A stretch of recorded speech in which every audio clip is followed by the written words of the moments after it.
দেখো তো কেমন লাগতে।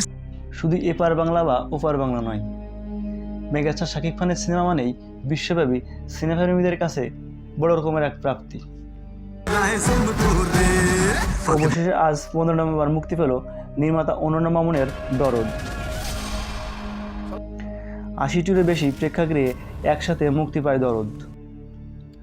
দরদের জন্য সকল প্রেক্ষাগৃহে ছিল উপচে পড়া ভিড়। এছাড়া একসাথে দেখা যায় কম বেশি সকল বয়সী সিনেমাপ্রেমীদের। মেগাস্টার শাকিবের দরদ নিয়ে সকল সিনেমাপ্রেমীদের একটাই প্রশ্ন থাকে, দরদ সিনেমাটি কেমন হবে?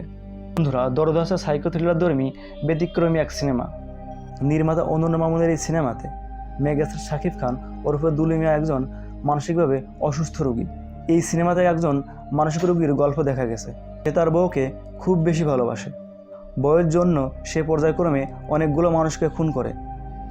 কেন এই খুনগুলো করছে এবং কেন তার বউয়ের জন্য এই খুনগুলো করতে হচ্ছে তাকে, এসব নিয়ে অনেক কৌতূহলপূর্ণ বিষয় নির্মাতা অনন্যা মামুন এই সিনেমাতে তুলে ধরেছেন, যার জন্য নির্মাতা অনন্যা মামুন সাকিবিয়ানদের কাছে অনেক প্রশংসা পেয়েছেন। সিনেমা শেষে সিনেমাপ্রেমীদের মধ্যে অনেক উচ্ছ্বাস দেখা গেছে।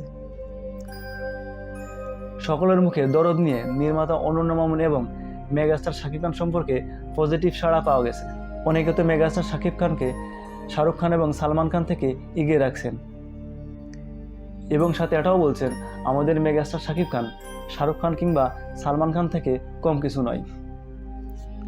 তবে সব কিছুর মধ্যে সবচেয়ে অবাক করার মতো বিষয় ছিল, অনেকে এটাও বলেছেন যে নির্মাতা অনন্যা মামুনের দরদের এই সফলতার ধারাবাহিকতার জন্য আসতে পারে দরদ 2।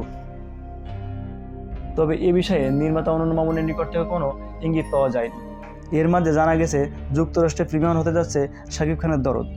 যুক্তরাষ্ট্রে 30টির মতো মাল্টিপ্লেক্সে একসাথে মুক্তি পাচ্ছে কিং খান অভিনীত দরদ।